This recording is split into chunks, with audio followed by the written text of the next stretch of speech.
Students, in this video we are going to see Unit 4 Electric Charge and Electric Current. The learning objectives of this lesson are: know about electric charges, know about electric force and electric field, understand the concept of electric potential, know about the direction of current, understand the concept of electromotive force and potential difference. Electric charge is a fundamental property like mass and length. We already know that matter is made up of atoms and molecules. Atoms have particles like electrons, protons and neutrons. Electrons have negative charge, protons have positive charge and neutrons have no charge. An electric current consists of moving electric charge. Inside each atom there is a nucleus with positively charged protons and chargeless neutrons and negatively charged electrons orbiting the nucleus. If an electron is removed from the atom becomes positively charged. Then it is called a positive ion. If an electron is added in excess to an atom, then the atom is negatively charged and it is called a negative ion.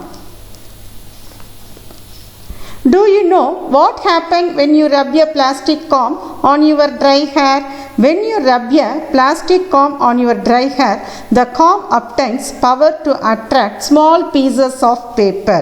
When you rub the comb vigorously, electrons from your hair leave and accumulate on the edge of the comb. Now, which one is a positive and a negative charge? Your hair is now positively charged and it has lost electrons, and the comb is negatively charged because it has gained electrons. Let us see how to measure the electric charge. It is measured in coulomb and the symbol is C. The charge of an electron is numerically a very tiny value. The charge of an electron is represented as E. It is the fundamental unit with a charge equal to 1.6 into 10 power minus 19 coulomb. This indicates that any charge Q has to be an integral multiple of this fundamental unit of electric charge, that is Q is equal to Ne. Here N is a whole number. We have mu C, Nc and Pc as units of electric charge. Mu c is microcoulomb, Nc nanocoulomb and Pc picocoulomb. Now let us see the values. 1 mu c is equal to 10 power minus 6 coulomb. 1 Nc is equal to 10 power minus 9 coulomb.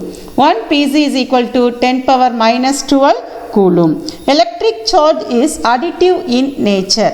The total electric charge of a system is the algebraic sum of all the charges located in that system.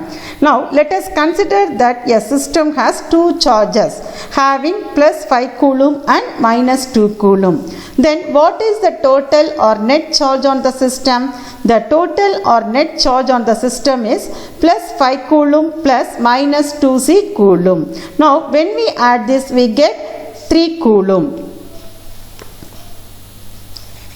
In electric charges, there are two types of electric force. One is attractive and another one is repulsive. Like charges repel with each other. The unlike charges attract. So, the force existing between the charges is called as electric force. The electric force can be experienced even if the charges are not in contact. Electrostatic forces between 2 points charges obey Newton's third law. Do you know what is Newton's third law? Newton's third law states that for every action there is an equal and opposite reaction. The force on one charges is the action and on the other is a reaction. In what way an electric field forms? When an electron is detached from an atom, the atom becomes positively charged. Such a charged atom is called a positive ion. So, a metal can be viewed as a collection of stationary positive ions and a large number of free electrons moving throughout the body of the metal. These free electrons cannot constitute an electric current as long as they move randomly. In order to drive these free electrons from one end of the conductor to another end, a driving force is needed. This driving force is called the electric field, which must be applied between the ends of the conductor with the help of a battery or a cell. From this we have to say what is electric field. The region in which a charge experiences electric force forms the electric field around the charge.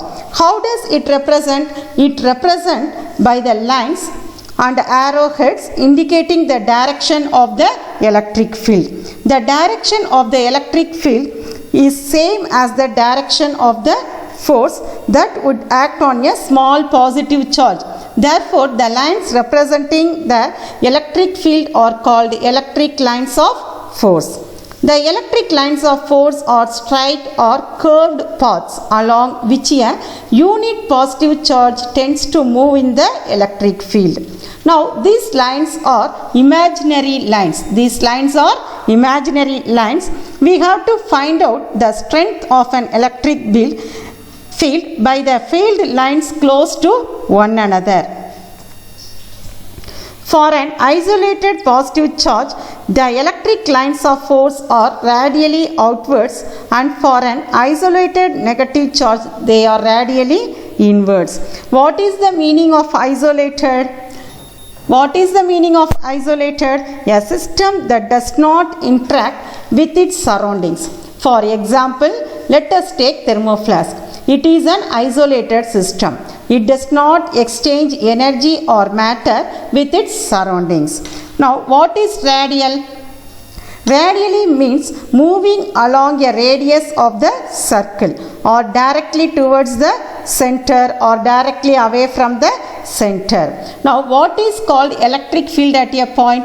Electric field at a point is a measure of force acting on a unit positive charge placed at that point. A positive charge will experience force in the direction of electric field, and a negative charge will experience in the opposite direction of the electric field. Electric potential. A body held at a height above the earth is said to possess potential energy.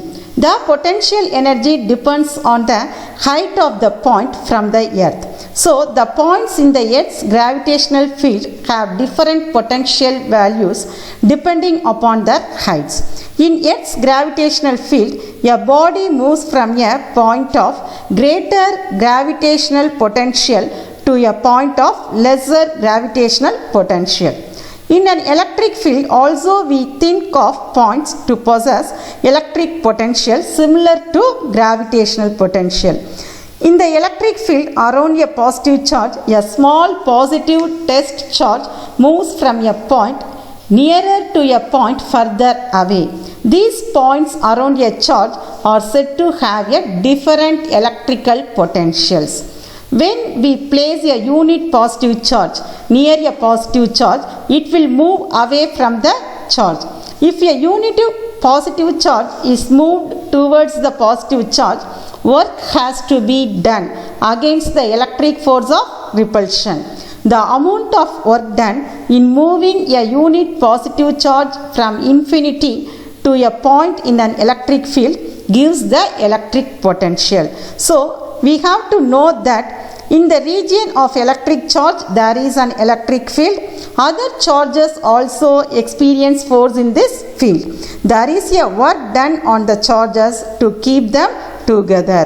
This quantity is called electric potential. From this we have to define electric potential. Electric potential is a measure of the work done on a unit positive charge to bring it to that point against all electric forces.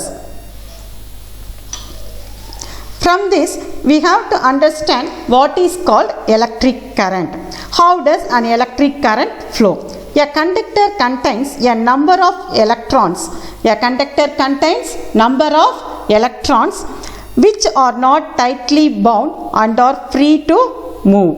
These are known as free electrons. These free electrons move within the conductor like molecules in gas. When an electric field is applied, there is a net drift of the electrons towards the positive end of the electric field. This movement of the electrons produces an electric current in the conductor. So, when the electrons move in a conductor and electric current is produced, the electric current is formed by moving electrons. When the charged object is provided with a conducting path, electrons start to flow through the path from higher potential to the lower potential region. When the electrons move, we say an electric current is produced. Direction of current. How can you find out the direction of current? The negatively charged electron was not discovered until the 1890s. So scientists believed that an electric current consisted of many positive charges. We know this is wrong. This idea is still widely held as the discovery of the flow of electrons did not affect the basic understanding of the electric current. So the movement of the positive charge is called as conventional current. The flow of electron is termed as electron current. Now the potential difference is produced by a cell or a battery. In an electric circuit, the positive terminal is represented by a long line and a negative terminal as a short line. Now let us see the next topic, measurement of electric current.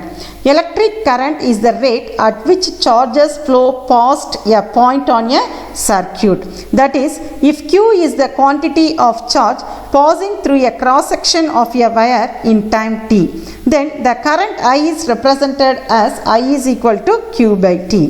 The SI unit for current is ampere and the symbol is A. From the above formula, we have to see what is called 1 ampere. So 1 ampere means 1 coulomb of charge passing through a cross section of a wire every 1 second. The formula is 1 ampere is equal to 1 coulomb per second.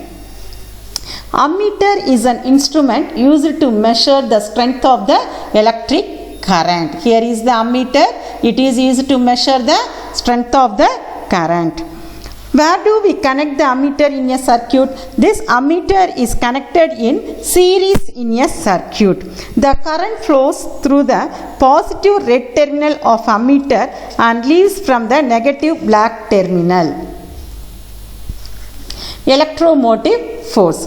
Imagine the two ends of a white water pipe filled with water are connected. The water will not move around the tube on its own. Suppose if you insert a pump, the pump pushes the water and then the water will start moving in the tube. Now the moving water can be used to produce some work.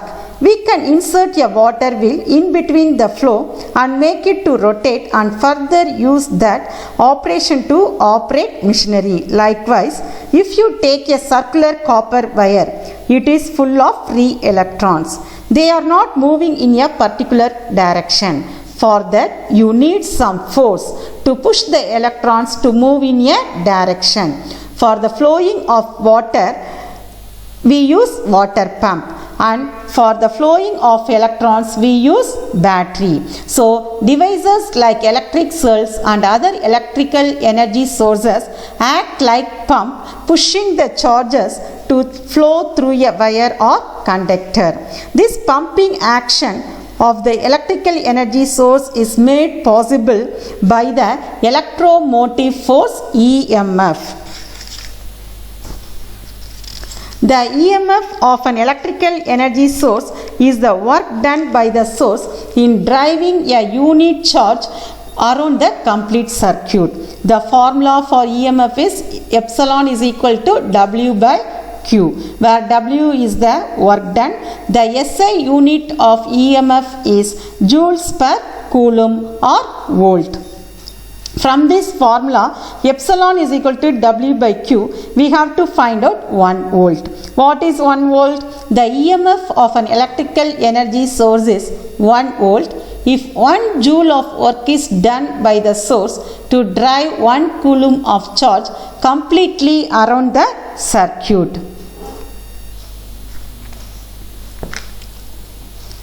We cannot connect one terminal of a cell to another. We connect a bulb or a small fan or any other electrical device in an electric circuit and use the electric current to drive them.